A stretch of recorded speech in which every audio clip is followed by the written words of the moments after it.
So the first thing I think we all should do is going to be what I call a self-evaluation list, right? And so that's going to be 10 bullet points.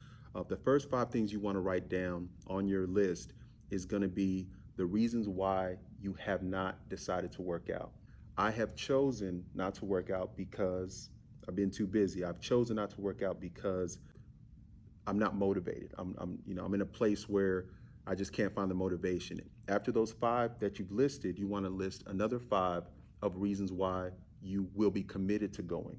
I'll be committed to going because I want to play with my kids without running out of breath. I'm committed to going to the gym because I'm tired of this beer belly. I want to look good for confidence. The great thing about your self-evaluation list is it's going to have two key values to your process. The first thing is because ultimately your pros should outweigh your cons. The reasons to go should greatly outweigh the reasons why you're not going. And the second thing is when you look at that list is actually going to play a part in your future days when you're not feeling it, when you're kind of lacking that motivation. This is going to be a good point of reference to say, hey, these are the things that I wrote down to start, and I can use these again. So there's building and there's rebuilding. The problem with people building is that's starting. A lot of people don't start. The benefit of rebuilding is that you've done it before. You just got to go back to it, right? You just have to go back and rediscover what was valuable back then. So I always tell people, if you're rebuilding, all you're doing is rediscovering what actually got you interested in the first place, right?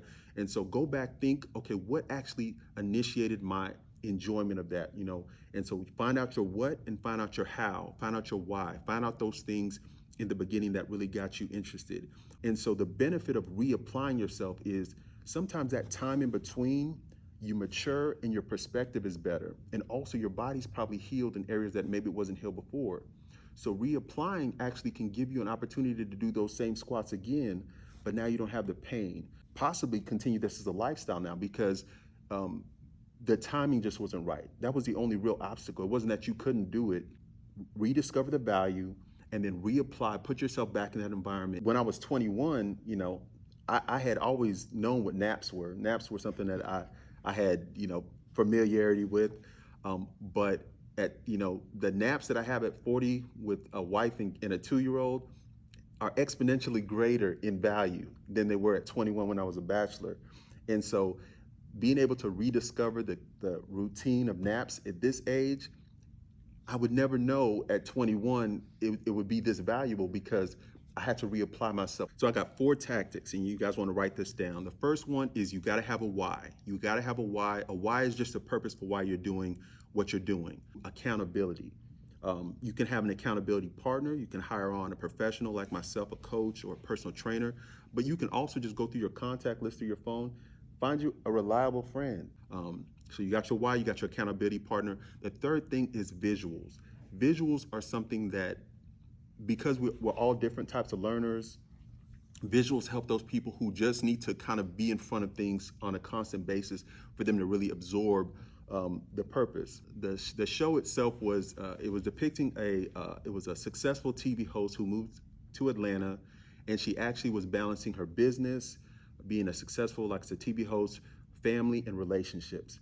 And there was this one scene that used to stick out in my mind. It was so poignant because she was doing her morning routine. She's doing her morning routine. She goes to the bathroom, and the camera pans to her mirror, and she has Post-it notes on her actual mirror.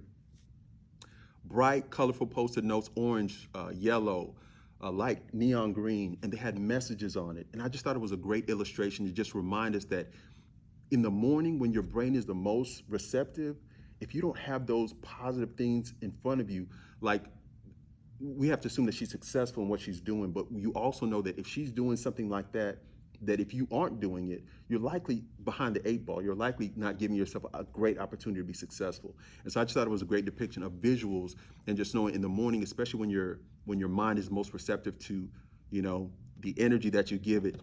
Maybe picking up the phone isn't the best thing. Maybe getting on social media in the morning isn't the best thing. Maybe getting into prayer meditation, maybe finding positive messages. Maybe that's going to be great to kind of, pull back the curtain on my own personal routine.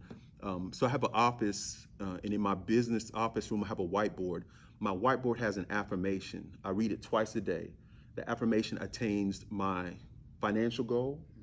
It says how long I want to, before I reach that goal, at a specific time. It has a specific task that I want to execute on in order to actually attain the goal. It actually has the disciplines of what I need to do for my family in addition to balancing this. And I read it twice a day, the morning and the night. And I'll be honest, the impact that it's had for me has been substantial. And the last one is alarms.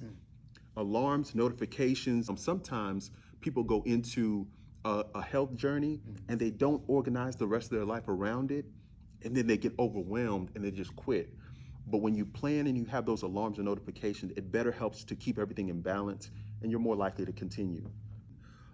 But I think for me, the easiest way to maintain consistency is to attach a positive emotion to an unfavorable task. Let me say that again.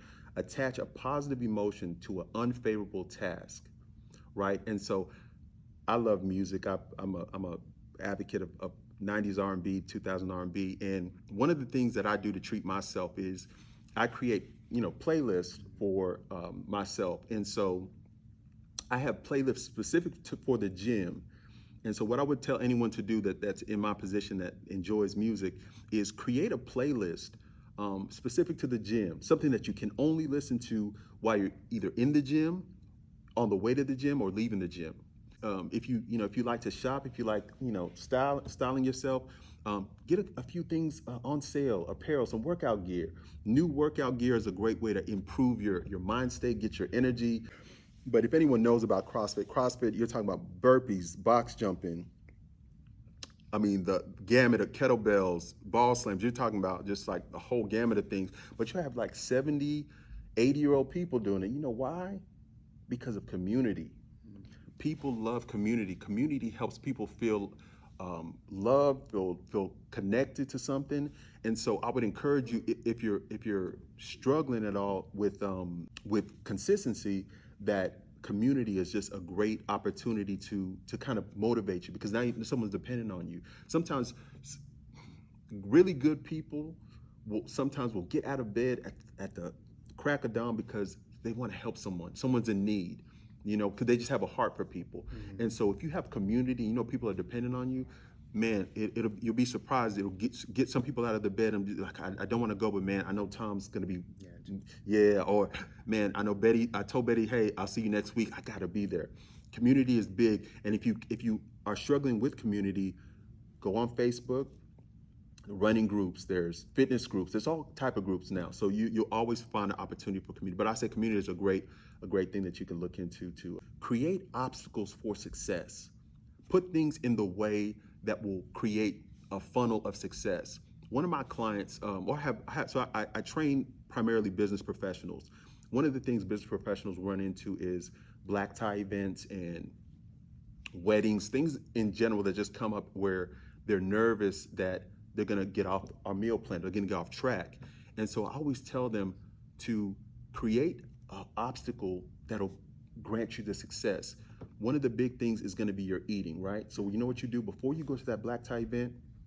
Fill up on chicken salad, fill up on whole foods and vegetables.